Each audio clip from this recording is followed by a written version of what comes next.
ஆதார் இருந்தா எடுத்துக்கிட்டு வாங்க, அத பத்தி விசாரிப்பான். இல்லையா எல்லாரும் சத்தம் போடாம ஸ்டேஷன் விட்டு வெளியில போங்க.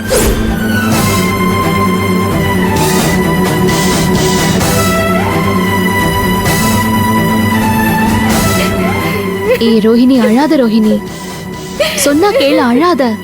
என் அண்ணனுங்க எனக்காக பட்ட கஷ்டம் எல்லாம் பத்தாதுன்னு இப்போ இந்த தண்டனைய வேற அனுபவிக்கணுமா? இது எல்லாமே என்னால தானே. ரோஹிணி அழாதம்மா. நாங்க உன்னை நினைச்சு கவலைப்பட்டு இருந்தா நீ எங்களை நினைச்சு கவலைப்பட்டு இருக்க. அழாத. இந்த பிரச்சனையை எப்படியாவது சரி பண்ணிடலாமா? நமக்கு ஏதாவது வழி கிடைக்காம போகாது. சத்யா, என் கூட வா. எங்க கூப்பிடுற? சொல்றேன் வா, உன் கூட கொஞ்சம் பேசணும்.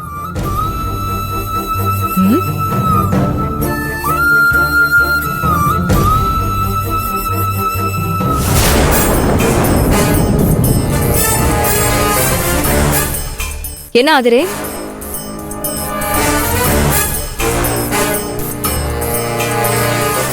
என்ன என்கிட்ட ஏதோ பேசணும்னு சொல்லி கூட்டிட்டு வந்துட்டு நீ பாட்டுக்கு சைலண்டா என் முகத்தையே பாத்துக்கிட்டு இருக்க? ஒன்னும் இல்ல, பண்றதெல்லாம் பண்ணிட்டு ஒண்ணுமே பண்ணாத மாதிரி இந்த முகத்தை நல்லவ மாதிரியே வச்சிட்டு இருக்கியே. உன் நடிப்பு திறமைய பார்த்து அசந்து போய் நிக்கிறேன். நீ என்ன சொல்ற? பா, நான் என்ன சொல்றேன்னு கூட உனக்கு தெரியாதுல்ல. இந்த நடிப்பு கூட சூப்பரா இருக்கு, வேற லெவல் பெர்ஃபார்மன்ஸ். எதுக்கு என்ன இப்ப நீ தனியா கூட்டிட்டு வந்து தேவையில்லாம பேசிக்கிட்டு இருக்க? எதுவா இருந்தாலும் straight to straight, face to ஃபேஸே சொல்லு. சொல்றேன். ரோஹிணி செல்லுல இருந்த கௌதம் அனுப்பின போட்டோஸ், வீடியோஸ், மெசேஜஸ் எல்லாம் கண்கட்டி வித்த மாதிரி திடீர்னு காணாம போனதுக்கு காரணமா உன்னோட தில்லு முள்ளு தில்லாலங்கடி வேலை இருக்குல்ல. அப்படிதான் தோணுது. நீ ஒழுங்கு மரியாதையா உண்மையை சொல்லு. என்ன விளையாடுறியா நீ? ரோஹிணியோட மொபைல்ல அந்த கௌதம் ஏதோ அசிங்கமா வீடியோஸ், போட்டோஸ் எல்லாம் அனுப்பி இருக்கிறதா நீ தான் எங்க கிட்ட சொன்ன. அது என்னன்னு கூட நான் பார்க்கல.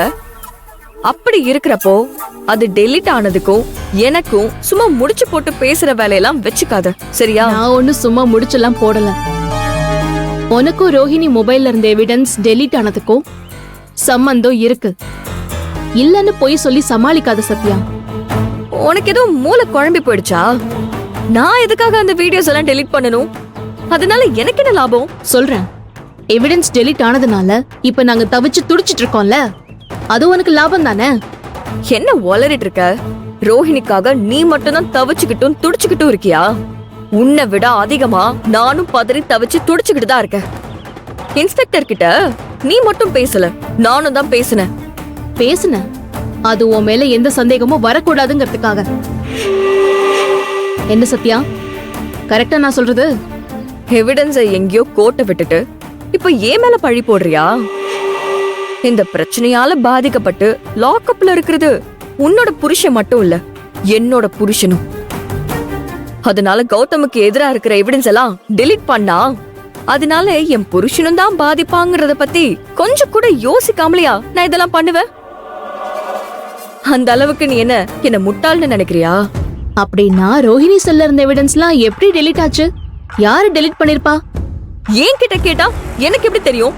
ஏய், உன்ன இல்லாம வேற யார்கிட்ட கேட்க சொல்ற? ரோஹிணி அதெல்லாம் டெலீட் பண்ண சான்ஸே இல்ல. நீ ஏதாச்சும் எங்களை பழி வாங்கணுங்கிற நினைப்போட அதையெல்லாம் டெலீட் பண்ணி விட்டியா?